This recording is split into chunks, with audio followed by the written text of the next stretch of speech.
let's hit the Wayback Machine to my first international game this year. Again, I just finished my fourth game, second in Germany after 2 in London. First game I called a month ago. You're no longer local, man. No, I'm worldwide, Mr. Worldwide. Yeah, like there's Mr. 310. There's a plus in front of my area code.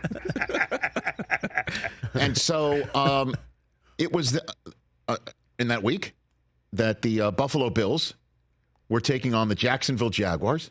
It was a home game for the Bills. And the Bills, way back in that day, 3-1. They were 3-1 and feeling really good about themselves. They'd won 3 in a row after losing that opener to the Jets, which, as we all know, changed a lot of trajectories for the season.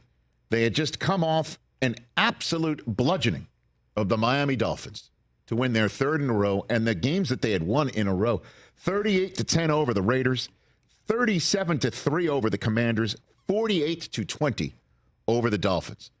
They had 3 games in a row in which they had won by 28 or more points, and they could not have felt any better about themselves.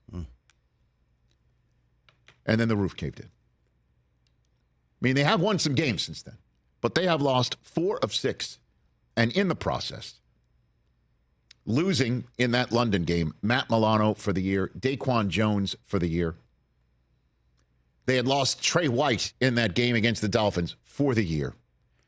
But as you saw last night, in the Monday Nighter against the Denver Broncos, the defense is really good.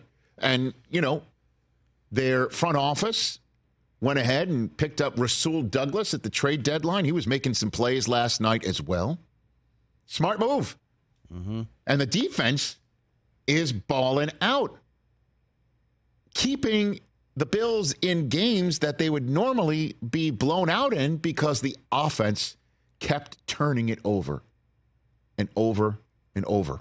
And I believe I'm missing an over as well. And I could have missed one more over had James Cook not had a ball bounce back to him like it was a basketball. That was crazy.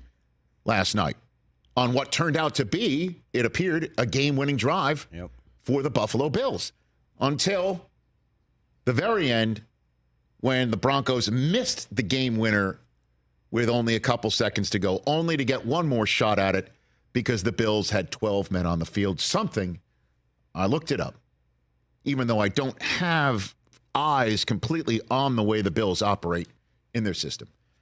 That is something that is not in Ken Dorsey's bailiwick, to figure out that there should be 11 men on the field in a fire drill of a field goal attempt by your opponent to win the game. But it's the latest example of how a team that has been dominant in this league for the last several years, back to back to back AFC East championships, a team that has been absolutely on point with the exception of a few seconds here in Kansas City, and then last year, a ton of off-the-field things out of their control of what happened in their community and in the chest of one of their beloved players. This year, it's what's going on the field involving their offense and their quarterback, where this team, more often than not on that side of the ball, just could not and cannot do the little things right. And every team needs to do the little things right in order to win in this league.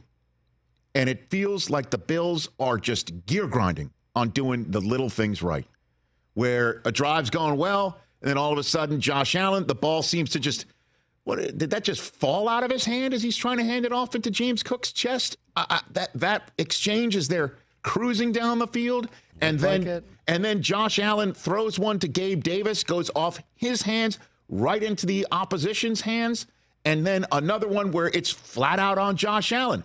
How in the world is he throwing it? Fabian Moreau just picked that one right off.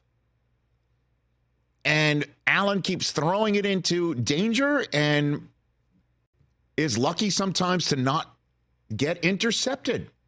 James Cook has a ball ripped out of his hands, and then Sean McDermott benches him for an entire quarter, only to put him back in and then watch him dominate. And then I could go on and on and on. A third down play here where all Allen has to do is take the layup, and instead he throws it down the field, and he throws it in a double coverage, or he throws it trying to force it into Stephon Diggs, which it makes sense to do. It just seems to be just one after another, after another, after a slow start, after another, and the 4 out of 6, I'll tell you what, that they've lost. They're lucky it's not 5 out of 6. I thought Taron Johnson, who got called last night on a pass interference that cost him in the last minute of the game, I thought he should have been called on hold on Darren Waller a few Sunday nights ago. Yeah.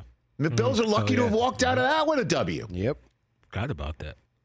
Same guy. And so that little thing that could have gone against them, which Giants fans, I'm sure, are saying big things, they were lucky to have a win, one of their 2 wins in the last 6 weeks since they showed up in London and got beat up by the Jaguars because they had a slow start. We all thought it was because of jet lag, but this has been a month and a half of jet lag after they lagged behind the Jets in week 1 when they should have won that one, with Zach Wilson suddenly thrust back into place and the Jets just reeling because they just couldn't get it done. And you were maybe chalking that up to the Jets defense, and it's just so on and on and on and on that you keep saying maybe it's a little bit of this, a little bit of that. Well, guess whose lap it fell on today? And the axe fell on Ken Dorsey, the offensive coordinator who got the gig as soon as Brian Daboll took the job with the Giants. And the offense has not looked the same since Daboll has left. Yeah. And Allen has looked far more turnover prone since Daboll has left. Is it Dorsey's fault that Cook had the ball ripped out of his arms and then was benched for a quarter? Is it his fault that there was a 12th man on the field because they would have won last night's game, sitting there at 6-4 instead of 5-5? Is it Dorsey's fault? Well, guess what? It is now.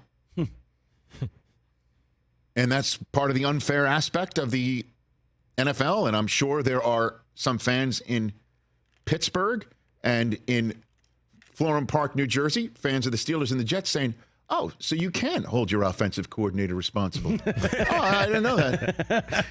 Oh, so this move can be, these rash moves can be made. Didn't know that. Joe Brady's taking over. The name may sound familiar to some, certainly to LSU fans and fans of the Carolina Panthers. Joe Brady was the passing game coordinator for Ed Orgeron in the year that Joe Burrow threw 60 touchdown passes and had Jamar Chase and Justin Jefferson as his wide receivers. That's just laughable every time you say those words out loud because that happened. That happened. Yeah, that's when Odell Beckham Jr. was making it rain on championship nights.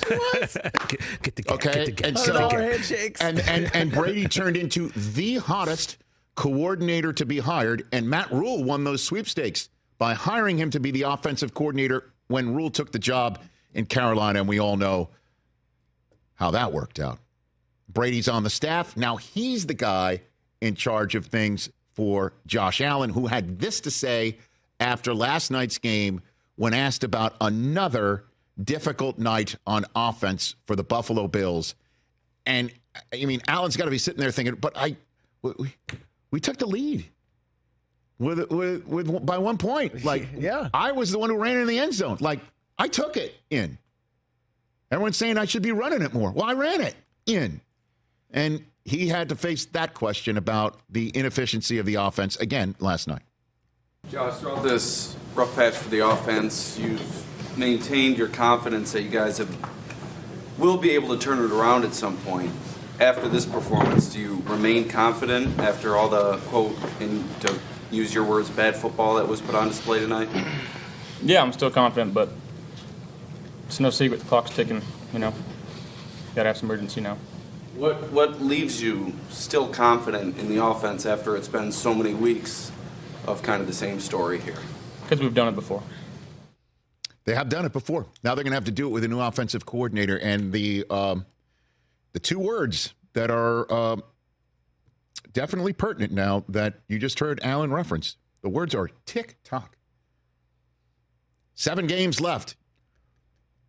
7 games left for the Buffalo Bills. Well, they're 5-5, so they've got as you could see, Jets at Eagles. It's kind of interesting here. So there's 7 games left. And we talked about the Jets, if you wouldn't mind keeping the Bills schedule up here for a second. Remember we talked about how tough the first 6 games of the Jets season was? Mm-hmm. Where they played Dallas, they played Buffalo, they played Philadelphia, they played also Denver. A lot of the same opponents that the Bills have left. Next up is the Jets. We'll place them aside because after the Jets, they got to go to Philadelphia. Then there's a bye after which they visit Kansas City. Then Dallas pays a visit. They come here to Los Angeles, where, by the way, things started off very well last year. If you remember, they ruined the Rams' opening night party in SoFi, and Bills fans will show up. The Mafia will be here 2 days before Christmas. That's for sure. And then New England at Miami. They've got to go 4-3 in those games. They've just gone 2-4 in their last 6. They've got to go 4-3 in those games to get to 9 wins. 9 wins. When the AFC Central is dominating and the only AFC Central, the AFC North is dominating, and the only team in the AFC North that currently isn't in the playoff picture is a team that's beaten them and has the tiebreak over them in Cincinnati. Jets have a chance to go there next week, send the Bills to under 500 into Philadelphia, and sweep the season series from Buffalo. Now, that's a tall order based on the fact that the Jets haven't scored a touchdown since, my oldest son, who's 15, was bar mitzvahed. And Feels like it. Here's the good news, though. For the Bills. Yes, there's still time left. That's the good news. A lot of season left. There's 7 games left. Yeah. I will just say this. Tom Brady, you remember the other Brady in the news every now and then? Okay.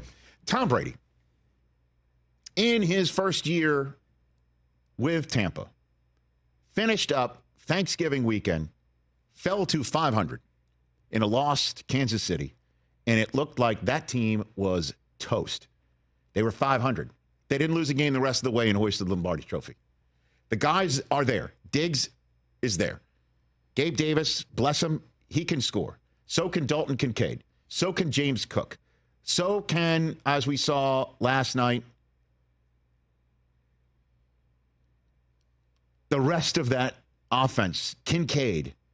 The defense, despite being injured, held Denver off the scoreboard in the end zone multiple times after Bills' turnovers put their defense behind the 8 ball. It's there.